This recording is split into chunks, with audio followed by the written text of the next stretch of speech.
नमस्कार, India voice देख रहे हैं आप और मैं हूं आपके साथ सुचित्रा गुप्ता। वक्त हो चला है रिपोर्टर लाइव का, जहां पर दिन भर की तमाम बड़ी खबरें हमारे संवाददाता सीधा ग्राउंड जीरो से आप तक पहुंचाते हैं। रुक कर लेंगे आज की पहली खबर का। खबर लखनऊ से है, जहां सपा विधायकों ने सत्र के दूसरे दिन सरकार को घेरा है। जी हां, योगी सरकार को घेरा और महिला अपराध को लेकर कई बड़े आरोप सरकार पर लगाए। क्या कुछ है पूरी खबर, बता रहे हैं हमारे सहयोगी मोहम्मद आसिफ। शीतकालीन सत्र के दूसरे दिन अनुपूरक बजट पर चर्चा करने के दौरान भी सपा विधायकों ने योगी सरकार को घेरा और हंगामा किया। सपा के अलग अलग विधायकों ने महिला अपराध को लेकर योगी सरकार को घेरा और साथ ही साथ एनसीआरबी डेटा दिखाकर सरकार को लपेटने की भी कोशिश किया। हालांकि मंत्री सुरेश खन्ना ने सपा विधायकों के आरोपों का खंडन किया और अपना डेटा भी प्रस्तुत किया। दरअसल आज योगी की कैबिनेट में 17,865 करोड़ का अनुपूरक बजट पास हुआ। इस अनुपूरक बजट पर सत्र के दूसरे दिन चर्चा शुरू हुई। चर्चा शुरू होते ही सपा विधायकों ने महिला अपराध को लेकर एनसीआरबी डाटा दिखाकर योगी सरकार को घेरा। जहां सपा विधायक संग्राम सिंह यादव ने कहा कि प्रदेश में लगातार महिला अपराध बढ़ रहे हैं। महिलाओं के किडनैपिंग की भी घटना लगातार बढ़ती देखी जा सकती है। एनसीआरबी डाटा को सरकार मानती है, लेकिन सरकार ने जो अपराध को लेकर डेटा प्रस्तुत किया है यह अलग है। माहौल काफ़ी हंगामेदार रहा, क्योंकि सपा विधायकों ने सरकार को अपराध को लेकर घेरा तो मंत्री सुरेश खन्ना ने विधायकों के आरोपों का बचाव करते हुए डेटा भी प्रस्तुत किया। सहयोगी राहुल पाठक के साथ आसिफ बेग, इंडिया वॉइस लखनऊ। अगली खबर भी लखनऊ से है, जहां कांग्रेस के विधानसभा घेराव को लेकर पुलिस ने कांग्रेस नेताओं को नोटिस दिया है। लेकिन क्यों, क्या कुछ है पूरी खबर, बता रहे हैं सहयोगी रमन मिश्रा। विधानसभा सत्र से पहले कांग्रेस प्रदेश अध्यक्ष अजय राय ने प्रेस कॉन्फ्रेंस कर उत्तर प्रदेश के सभी जनपदों से जितने भी कांग्रेस नेता और कार्यकर्ता हैं उनको 18 दिसंबर को लखनऊ में आकर विधानसभा घेराव करने का आह्वान किया था। और जैसे ही 18 दिसंबर की तारीख नज़दीक आई और वैसे ही पुलिस अलर्ट हो गई और अब पुलिस कांग्रेस नेताओं को नोटिस दे रही है। पुलिस ना सिर्फ लखनऊ में कांग्रेस नेताओं को नोटिस थमा रही है, बल्कि प्रदेश के तमाम नेताओं, कांग्रेसी नेताओं को नोटिस थमा रही है और उन्हें लखनऊ जाने से रोक रही है। नोटिस में ये कहा जा रहा है, क्योंकि शीतकालीन सत्र चल रहा है और विधानसभा में मुख्यमंत्री, नेता प्रतिपक्ष, तमाम मंत्री, विधायक और अधिकारी हैं, और अगर घेराव से या फिर धरना प्रदर्शन से कोई भी अगर कोई क्षति होती है या फिर कोई भी सुरक्षा में चूक होती है तो उसकी जिम्मेदारी धरना करने वाले और घेराव करने वाले नेता और कार्यकर्ता होंगे। पुलिस ने सीधा स्पष्ट कर दिया है कि धारा 163 लागू है और ऐसे में अगर पुलिस की बात नहीं मानी जाती और घेराव किया जाता है तो उन पर कानूनी कार्रवाई की जाएगी। आपको बता दें कि लखनऊ प्रदेश कार्यालय पर भी पुलिस की टीम दिनेश जो उपाध्यक्ष हैं दिनेश सिंह, उनके नाम का नोटिस लेकर पहुंची और उसमें भी ये लिखा गया कि घेराव करने की इजाज़त पुलिस द्वारा नहीं दी जा रही, क्योंकि मामला सुरक्षा का जुड़ा है। हालांकि जितनी तेज़ी से पुलिस नोटिस दे रही उतनी तेज़ी से ही कांग्रेस प्रदेश अध्यक्ष अजय राय करने के प्लान में है और 18 दिसंबर को घेराव हो पाता है या फिर पुलिस पहले से ही नेताओं को कंट्रोल कर लेती है। अब ये कल 18 दिसंबर को सबके सामने होगा। कैमरामैन राहुल के साथ रमन मिश्रा, इंडिया वॉइस लखनऊ। अगली खबर आगरा से है, जहां पुलिस लगातार अपराधियों पर शिकंजा कसने का काम कर रही है। आपको बता दें कि पुलिस को एक बड़ी कामयाबी हाथ लगी है। इस दौरान एक शराब तस्कर को पुलिस ने गिरफ्तार किया है। क्या कुछ है विस्तार से खबर, बता रहे हैं सहयोगी जीशान अहमद। कमिश्नरेट आगरा पुलिस अपराधियों पर कहर बनकर टूट रही है। वहीं आगरा पुलिस ने थाना हरिपर्वत क्षेत्र में चेकिंग के दौरान शराब की तस्करी करने वाले एक अभियुक्त को गिरफ्तार कर लिया है। वहीं उसके कब्जे से जो लग्जरी कार में शराब की तस्करी करता था और वो शराब बिहार में महंगे दामों में बेचा करता था। हालांकि उस अभियुक्त ने 2 और आरोपियों के नाम बताए। आगरा पुलिस ने तीनों अभियुक्तों के नाम मुकदमा दर्ज किया है। वहीं एक अभियुक्त को गिरफ्तार कर लिया गया है। वहीं इसकी जो शराब है अंग्रेजी, उसकी अनुमानित कीमत 7.5 लाख रुपए बताई जा रही है। कह सकते हैं कि आगरा में अपराधी हो चाहे कोई भूमाफिया हो, लगातार आगरा पुलिस कमिश्नर के निर्देश में ऐसे व्यक्तियों के खिलाफ कार्रवाई की जा रही है। वहीं आज शराब की तस्करी करने वाले अभियुक्त को गिरफ्तार कर जेल भेजने का काम आगरा पुलिस के द्वारा किया गया है। कह सकते हैं थाना Hariparvat police surveillance SOG team को ये बड़ी सफलता मिली है, क्योंकि 7.5 लाख रुपए की कीमत की शराब आगरा पुलिस ने बरामद कर ली है। अपने सहयोगी उमर के साथ Zeeshan Ahmad, India Voice, Agra. UP में विधानसभा का शीतकालीन सत्र चालू है। इसी बीच कांग्रेस ने 18 दिसंबर को यूपी विधानसभा के घेराव की रणनीति बनाई है। इस दौरान पार्टी के तमाम नेता मौजूद रहने वाले हैं। खबर पर विस्तार से जानकारी दे रहे हैं सहयोगी निखिल रस्तोगी। 18 दिसंबर को कांग्रेस अपना विरोध प्रदर्शन करने जा रही है, विधानसभा का घेराव। हम इस समय कांग्रेस कार्यालय के बाहर मौजूद हैं, जहां आपको दिखाना चाहेंगे। पीछे एक बड़ी सी होर्डिंग लगी है चारों, जिसमें लिखा हुआ है 18 दिसंबर लखनऊ चलो। यानी हर उत्तर प्रदेश के जिले स्तर से सारे कार्यकर्ताओं को बुलाया गया। मंडल की बात करें तो कार्यकर्ताओं को बुलाया गया है, जिला अध्यक्ष की बात करें तो बुलाया गया है। आपको बताते चले, उत्तर प्रदेश की कानून व्यवस्था, स्वास्थ्य, किसान के मुद्दे को लेकर कांग्रेस का विधानसभा पे घेराव है 18 दिसंबर को। यहाँ पे काफ़ी होर्डिंग लगी, जिसमें दिखाना चाहेंगे आपको राहुल गांधी, प्रियंका गांधी के साथ में अजय राय के फोटो लगी हुई है। वह आपको बताते चले, सबसे बड़ी बात यह है कि इस समय विधानसभा का सत्र भी चल रहा है। लेकिन अब देखने वाली यह बात होगी, क्या कांग्रेस विधानसभा का घेराव कर पाएगी या नहीं कर पाएगी। लेकिन बात करें तो लखनऊ में पुलिस की फोर्स लगातार मौजूदगी देखने को मिल रही है, पूरी तरह से फोर्स मौजूद है। क्या इस बार भी कांग्रेस अपने विधानसभा को घेराव करने जा रही है, उसको घेराव कर पाएगी या नहीं कर पाएगी, ये देखने वाली बात होगी। लखनऊ से निखिल रस्तोगी, इंडिया वॉइस। वहीं राजधानी लखनऊ से एक दुखद घटना सामने आई, जहां 5 साल के मासूम बच्चे की हत्या कर दी गई। लेकिन क्यों कर दी गई बच्चे की हत्या, विस्तार से बता रहे हैं सहयोगी मोहम्मद आसिफ। राजधानी लखनऊ के 4 बाग रेलवे स्टेशन पर सनसनीखेज वारदात घटी। 5 साल के मासूम बच्चे की अपहरण कर हत्या कर दी गई। यह बच्चा अपनी मां के साथ राजस्थान से लखनऊ पहुंचा था। दरअसल पूरा मामला 4 बाग रेलवे स्टेशन का है, जहां पर राजस्थान की रहने वाली कंचन अपने 5 साल के बेटे विशाल के साथ वेटिंग रूम में बैठी थी। तभी मां कंचन को नींद आ गई। मां को सोते देख अब एक अपहरणकर्ता ने बच्चे को उठा लिया। हालांकि चिप्स दिलाने के बहाने उसे ले भागने लगा, लेकिन उसकी गला दबाकर हत्या इसलिए कर दी गई कि वह जोर जोर से चिल्लाने लगा था। लाश को ठिकाने लगाने के बाद हत्यारा फरार भी हो गया था, लेकिन सीसीटीवी ने सब राज खोल दिया। सीसीटीवी में इब्राहिम नाम के अपराधी की करतूत दिखी।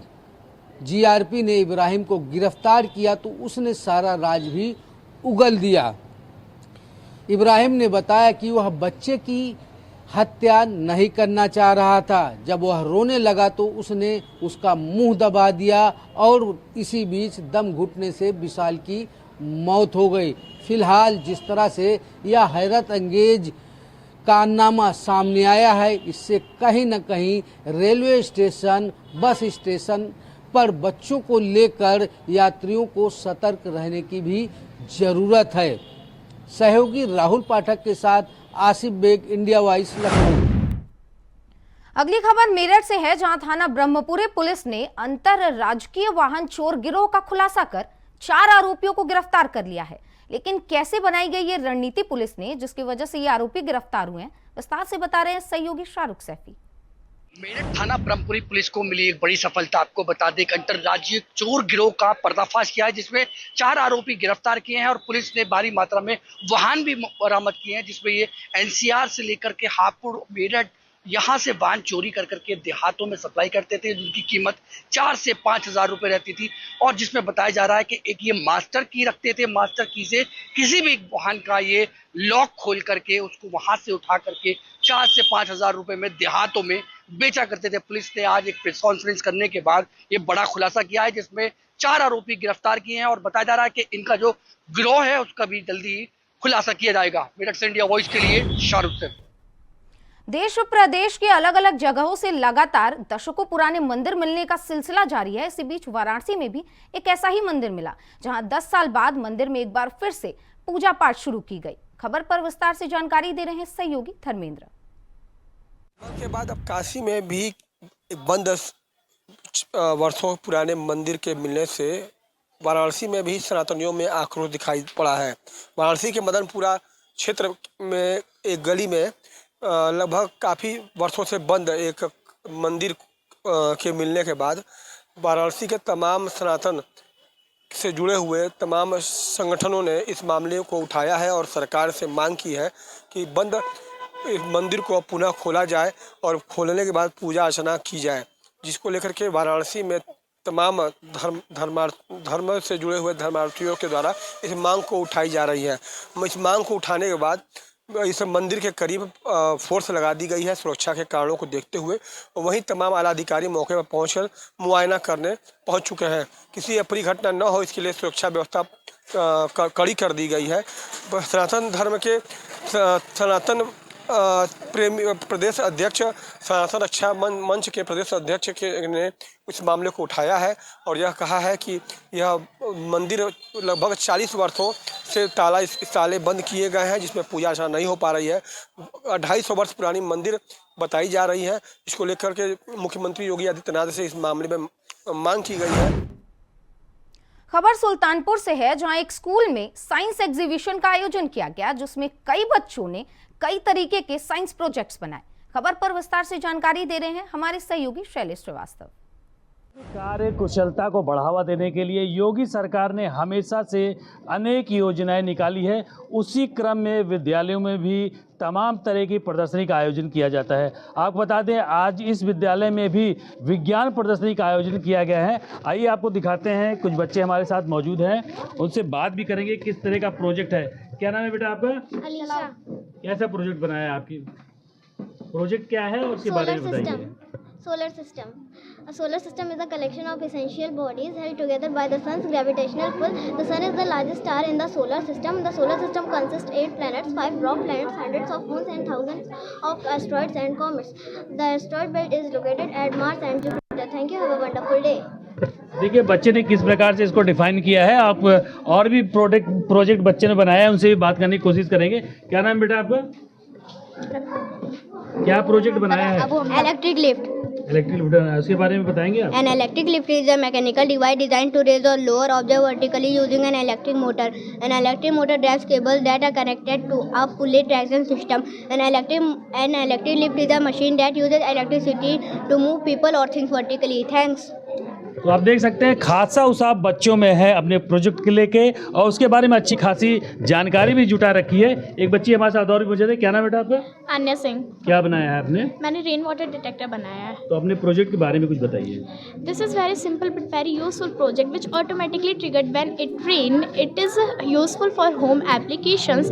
Sometime we don't come to know that it is raining outside और not. Some important thing like grain, food and clothes were bad. But by this project we can prevent a huge losses by rain. Working of this project is detect rain. It uses very less power. We can use this for agriculture, industries and home. देखिए तमाम तरह के बच्चे और बहुत ही अच्छा project बनाया है इस विद्यालय में। आप देख सकते हैं हमारे कैमरा पर्सन दिखाएंगे। यहाँ पर दूर तक तमाम तरह के प्रोजेक्ट यहाँ बनाए गए हैं अलग अलग कॉन्सेप्ट पे, जो कि आने वाले समय में ये बच्चों के लिए और हमारे देश के लिए बेहतरीन साबित होंगे। आप देख सकते हैं ये नन्हे मुन्ने बच्चे हैं जो अलग अलग प्रोजेक्ट को तैयार कर रहे हैं।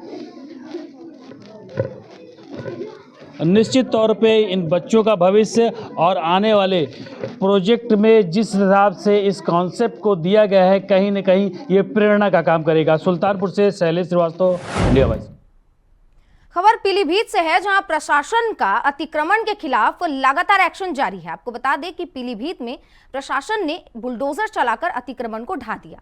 इस बीच क्या कुछ कार्रवाई की है प्रशासन ने, इसके साथ ही खबर पर विस्तार से जानकारी दे रहे हैं सहयोगी अमित पाल। के द्वारा बड़ी कार्रवाई की गई है। एक बार फिर से पीलीभीत की जो है पुरानी मंडी में फिर से गर्जा बुलडोजर 100 दुकानों के ऊपर की गई है बड़ी कार्रवाई, क्योंकि उन्होंने सड़क के ऊपर जो कि चबूतरे व टीन सेट डाल रखा था, जिसको लेकर करके प्रशासन के द्वारा बुलडोजर ले जा करके बड़ी कार्रवाई की गई है। अतिक्रमण को हटवाया गया।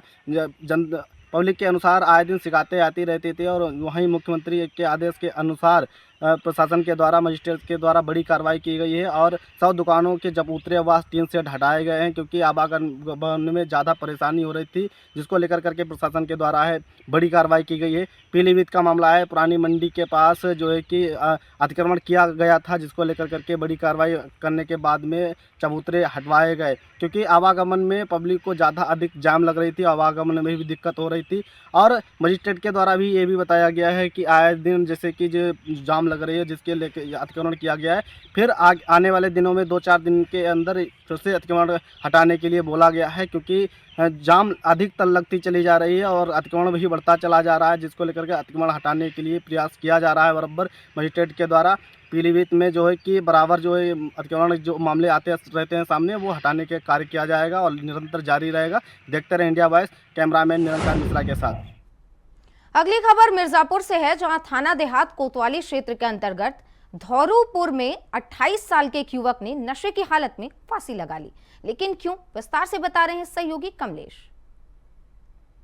थाना देहात कोतवाली क्षेत्र के अंदर बीते रात में बता दें घटना हो गई। एक युवक लगभग 28 वर्षीय ने अपने घर में जाकर फांसी पर लटकता हुआ शव मिला। बता दें कि जो है कि रात में युवक कहीं पार्टी से होकर मिर्जापुर के अपना जो घर देहात कोतवाली थाना क्षेत्र के धौरूपुर में है, घर में आते हैं। घर में अंदर कुंडी लगाकर सो जाते हैं। बता दें कि सुबह उनके परिजन उसको बुलाते हैं, तेज आवाज़ देते हैं, नहीं दरवाज़ा खोलता तो मौके पर लोगों को शक होता है तो पुलिस थाने को सूचना देती है। मौके पुलिस आती है, दरवाज़ा पीटते पर दरवाज़ा नहीं खोला जाता है, तो जो है कि दरवाजे के पूर्वी छोर में बता दें कि दरवाजे जो दीवार है उसको तोड़ा जाता है। दीवार तोड़ने के बाद पुलिस और फॉरेंसिक टीम अंदर जाती है तो देखते हैं कि युवक जो है कि दुपट्टे के सहारे से फांसी पर लटकता हुआ शव मिला है। बता दें कि ये सुनकर माहौल जो है कि गांव के लोगों में अफरा तफरी मच गई। बताया जा रहा है कि उनके परिजन के द्वारा कि युवक की शादी 3 से 4 वर्ष पहले वाराणसी में हुई है। उसकी 1 महीने लगभग की एक बच्ची नवजात है,